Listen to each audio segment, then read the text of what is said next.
En medio del vasto y enigmático océano Pacífico, donde las olas rompen con una fuerza ancestral contra costas lejanas, existe una isla que desafía la lógica y el tiempo, un punto minúsculo en la inmensidad azul, aislado del resto del mundo por miles de kilómetros de agua salada. Este lugar, envuelto en un aura de misterio y grandeza, es el hogar de cientos de gigantes de piedra, que con sus cuencas oculares vacías, observan en silencio el paso de los siglos. Son los Moais, estatuas colosales, talladas con una maestría asombrosa hace centurias en uno de los rincones más remotos y desolados del planeta. Estas imponentes figuras, que pueden alcanzar alturas de más de 10 metros y pesar decenas de toneladas, representan uno de los mayores enigmas de la arqueología mundial. ¿Cómo fue posible que una civilización sin tecnología moderna, sin ruedas, sin maquinaria pesada y sin animales de carga, lograra mover y erigir estas moles de piedra volcánica? Esta pregunta ha fascinado a exploradores, científicos y soñadores durante generaciones. Y aunque las piezas del rompecabezas comienzan a encajar, el misterio sigue sin una respuesta definitiva y universalmente aceptada. La isla de Pascua, conocida por sus habitantes como Rapa Nui, es mucho más que un simple punto en el mapa. Es un santuario de la historia humana, un testimonio de la capacidad de adaptación y la creatividad de una cultura que floreció en condiciones extremas. Ubicada a unos 3.700 kilómetros de la costa de Chile continental y a 2.000 kilómetros de la isla habitada más cercana, Rapa Nui es, en efecto, el ombligo del mundo. Te Pito o Te Enua, un nombre que resuena con la profunda conexión de sus habitantes con su tierra y su herencia. Los primeros pobladores de esta isla llegaron desde la Polinesia, navegantes audaces que desafiaron las corrientes y los vientos en sus canoas, guiados por las estrellas y un conocimiento íntimo del océano. Según la tradición oral, fue el rey Hotumatua quien lideró esta épica migración en algún momento, entre los siglos XII y XIII.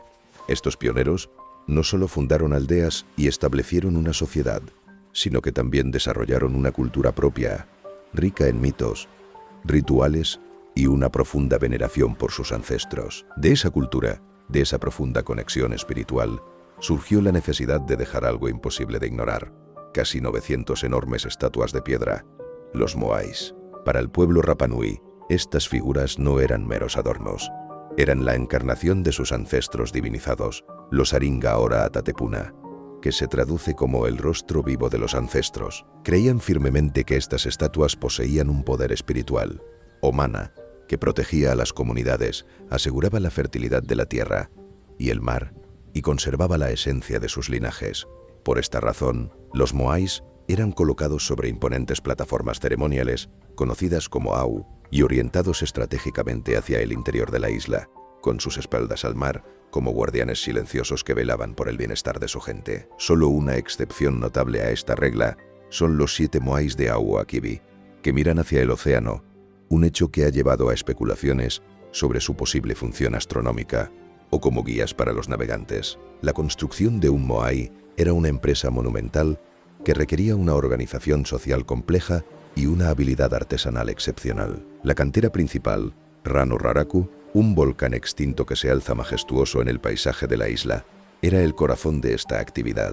La toba volcánica, una ceniza compactada que formaba las laderas del volcán, era el material elegido. Su naturaleza relativamente blanda facilitaba el tallado con herramientas de piedra, pero una vez expuesta al aire, se endurecía, confiriendo a las estatuas una durabilidad asombrosa. En Rano Raraku, aún hoy se pueden observar cientos de Moais en diversas etapas de tallado, algunos aún unidos a la roca madre, como si el tiempo se hubiera detenido en medio de su creación. La mayoría de los Moais fueron esculpidos en esta toba volcánica, pero algunos elementos distintivos requerían otros materiales. Los Pukao, esos impresionantes moños o sombreros cilíndricos que coronan las cabezas de muchos Moais, eran tallados en escoria roja, una piedra volcánica de un color rojizo intenso, extraída de la cantera de Punapau. Una vez que los Moais eran erigidos en sus Au, se les insertaban ojos de coral blanco con pupilas de obsidiana o escoria roja, un detalle que les otorgaba una expresión aún más vívida y una presencia casi mística. Las dimensiones de estas estatuas eran variadas, pero todas eran impresionantes.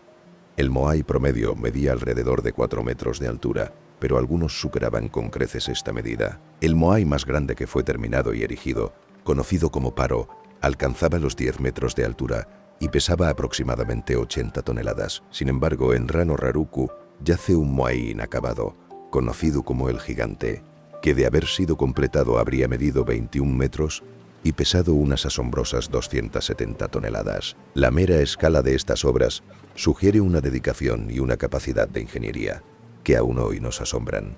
Pero construir estas maravillas era solo el comienzo de la proeza. El verdadero misterio, el que ha alimentado innumerables debates y teorías, era cómo moverlas. Cómo se transportaron estas gigantescas estatuas desde la cantera de Rano Raraku hasta Susau, a menudo a kilómetros de distancia, a través de un terreno irregular, y sin la ayuda de la tecnología que hoy consideramos básica. Durante mucho tiempo, las explicaciones se dividieron entre la fantasía y la especulación.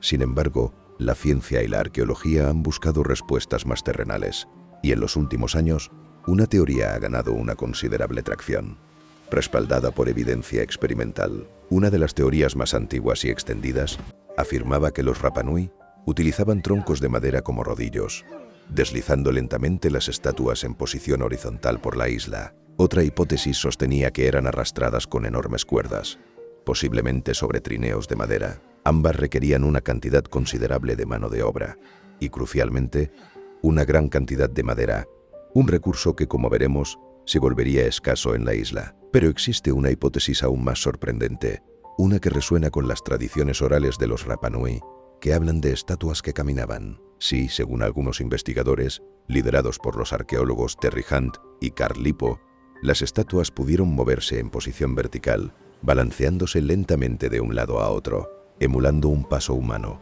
Esta teoría, propuesta inicialmente en 2011 y reforzada por experimentos posteriores en 2025, sugiere que la forma única de los moais, con sus bases en forma de D y sus centros de gravedad bajos e inclinados hacia adelante, los hacía intrínsecamente adecuados para este tipo de movimiento.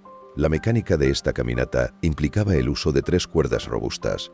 2 de ellas se ataban a los lados de la cabeza del moai, permitiendo a grupos de personas balancear la estatua de un lado a otro. Una tercera cuerda atada a la parte posterior servía para estabilizar el moai, y al tensarla, inclinaba ligeramente la estatua hacia adelante, facilitando el avance con cada balanceo. Era un movimiento lento, laborioso y sin duda difícil, que requería una coordinación perfecta entre los equipos de trabajadores.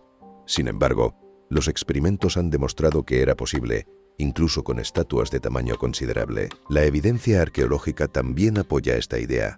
Moais abandonados en los antiguos caminos de moais a menudo se encuentran boca arriba si intentaban subir una pendiente y boca abajo si descendían, lo que sugiere caídas durante el transporte vertical. Aún así, a pesar de los avances en la comprensión de cómo se movieron los moais, el misterio sigue sin resolverse por completo.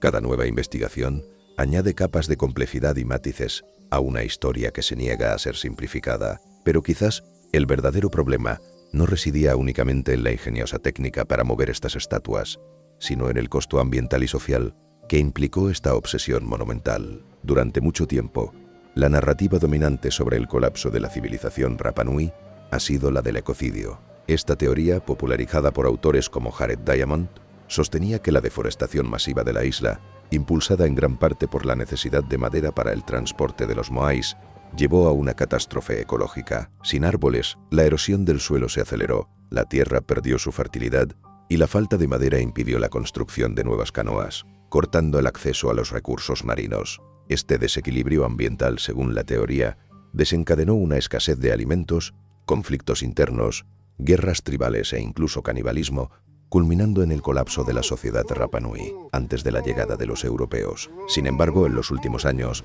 esta visión ha sido objeto de una revisión crítica y de nuevas investigaciones que ofrecen una perspectiva más matizada y, en algunos aspectos, radicalmente diferente. Estudios genéticos y arqueológicos recientes, como los publicados en la revista Nature en 2024, han desafiado la idea de un colapso demográfico repentino y severo antes del contacto europeo. Estos análisis no han encontrado evidencia de un cuello de botella genético que indicaría una drástica reducción de la población en el siglo XVII. En cambio, sugieren una sociedad más resiliente y adaptable de lo que se pensaba. Los Rapa Nui no eran ajenos a los desafíos ambientales de vivir en una isla aislada. Desarrollaron técnicas agrícolas avanzadas, como los jardines de piedra, lithic mulching, que consistían en cubrir los cultivos con rocas para conservar la humedad del suelo y protegerlos del viento. creando microclimas favorables. Esta y otras prácticas demuestran una profunda comprensión de su entorno y un esfuerzo consciente por gestionarlo de manera sostenible. Hoy, los moais siguen allí inamovibles, con sus miradas fijas en el horizonte o hacia el interior de la isla. En silencio, observan una Rapa Nui muy distinta a la que una vez conocieron. Una isla que ha visto el auge y la caída de su civilización, la llegada de extraños y la transformación de su paisaje. Son monumentos impresionantes, no solo por su tamaño y la habilidad de su creación, sino también por la profunda historia que encierran. Pero más allá de su belleza y su misterio, los moais son también una advertencia, una lección grabada en piedra. La historia de Rapa Nui, en todas sus interpretaciones, nos deja una pregunta inquietante, una que resuena con urgencia en nuestro propio tiempo. ¿Qué ocurre cuando una sociedad, en su búsqueda de progreso, de expresión cultural o de supervivencia, consume más recursos de los que su entorno puede recuperar? ¿Qué sucede cuando el equilibrio delicado entre la humanidad y la naturaleza se rompe? Tal vez, los moais no solo observan el pasado, los ecos de una civilización que se enfrentó a sus propios límites. Tal vez, con sus ojos vacíos y su presencia eterna, también estén observándonos a nosotros, a nuestra propia sociedad global.